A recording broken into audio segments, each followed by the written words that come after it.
psychedelic experience is as central to understanding your humanness as having sex, or having a child, or having responsibilities, or having hopes and dreams.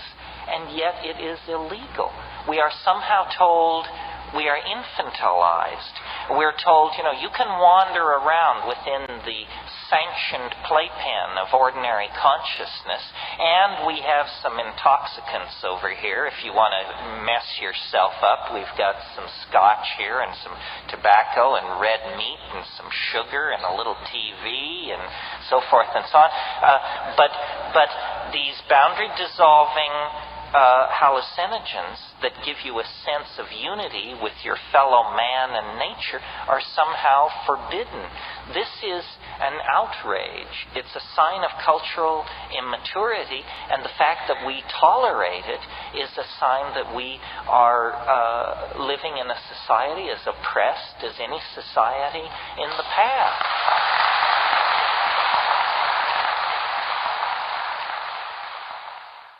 To a short question, but I think it's really important. My thing is not about my opinion or what I saw in Africa or anything like that. This is, get it straight, this is about an experience, not my experience, your experience. It's about an experience which you have, like getting laid or like going to Africa.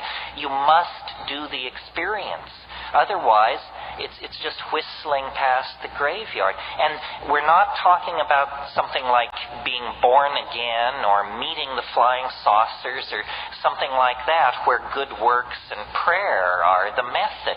No, if you take a sufficient dose of an active compound, it will deliver itself to you on the money.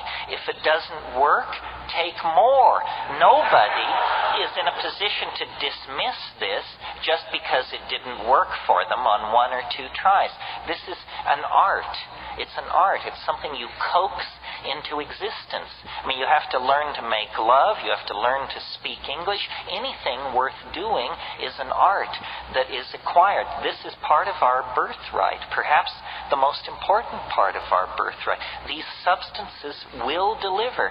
It is the confoundment of psychology and science generally, and that's why it's so touchy for cultural institutions. But you are not a cultural institution. You are a free and independent human being. And these things have your name written on them in big gold letters. Yes, here.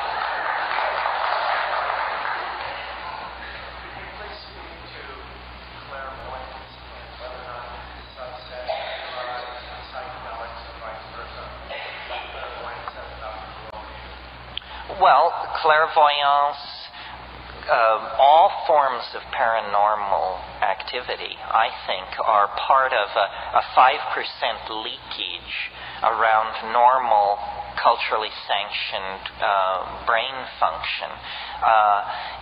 If you read Stan Groff's books about LSD, which is one case history after another, virtually every paranormal phenomenon ever cataloged has occurred under the influence of LSD.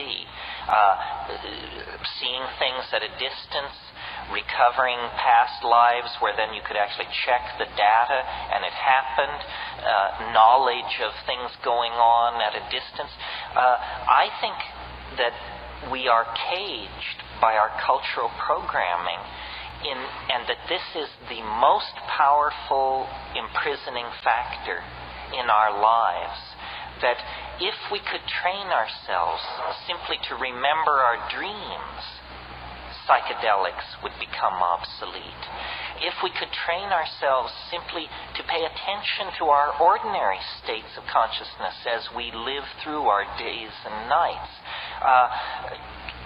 Culture is a mass hallucination. And when you step outside the mass hallucination, you see it for worth. Language is partially the key here. We cannot move into a reality that we cannot describe.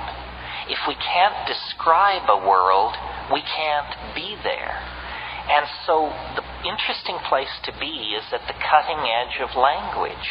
And it's interesting that the legacy of the 1960s is a legacy of language evolution. I mean, concepts like ego trip, vibe, bummer, so forth and so on. I mean, we sneer at these concepts, but there was no word for these things before. Once there is a word, then that word is like a stepping stone out into the fog. And as long as we let the establishment set the language agenda, we will be imprisoned in the tiny, rather pedestrian world of consumerism and schlocko values that the establishment has prepared for us. So the way I think of these psychedelics, or a different way, is that they're catalysts for the imagination. Catalysts to say what has never been said, to see what has never been seen, to draw, paint, sing, sculpt, dance, and act what has never before been done, to push the envelope of creativity and language. And what's really important is, I call it the felt presence of direct experience, which is a fancy term which just simply means we have to stop consuming our culture. We have to create culture. Don't watch TV. Don't read magazines. Don't even listen to NPR. Create your own road show. The nexus of space and time where you are now is the most immediate sector of your universe. And if you're worrying about Michael Jackson or Bill Clinton or somebody else, then you are disempowered. You're giving it all away to icons which are maintained by an electronic media, so that you want to dress like X or have lips like Y or something. This is shit-brained, this kind of thinking. That is all cultural diversion. And what is real is you and your friends and your associations, your highs, your orgasms, your hopes, your plans, your fears. And we're told, no, we're unimportant, we're peripheral, get a degree, get a job, get a this, get a that, and then you're a player. You don't even want to play in that game.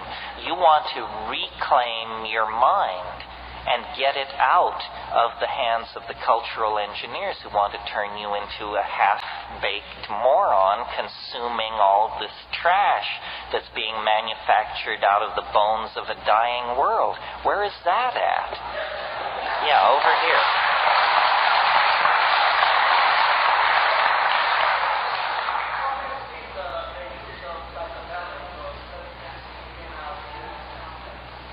Well, religion is simply the word we use to describe our intuition that there is something outside the realm of culture and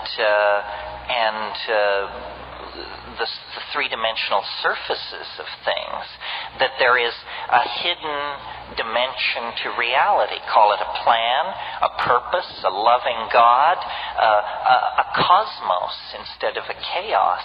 And psychedelics, I believe, reveal a greater order than the order of the human world. This is why the way I do them is either in darkness, which means surrounded by the body, my body, which is part of nature, or in nature itself, in the mountains, at the beach, in the jungle. Because what we are lacking existentially is any sense of order, meaning, and beauty in the world, because the society we're living in has no order or beauty or meaning. It's just a scam and a rat race. But if you take the psychedelics in these contexts where the culture and its artifacts are suppressed, then you connect up to the greater whole. The question of God, meaning in Milton's phrase, the God who hung the stars like lamps in heaven, I don't think psychedelics can address that definitively. But there is another God, a goddess, the goddess of biology, the goddess of the coherent animal-human world, the world of the oceans, the atmosphere, and the planet. In short, our world, the world we were born into, that we evolved into, and that we came from.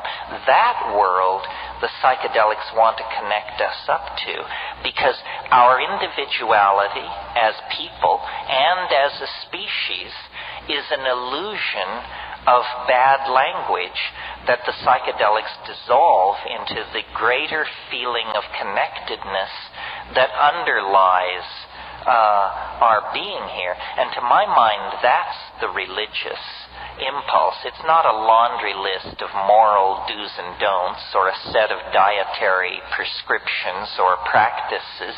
It's a sense of connectedness, responsibility for your fellow human beings and for the earth you're walking around on. And because these psychedelics come out of that plant-vegetable matrix, they are the way back into it.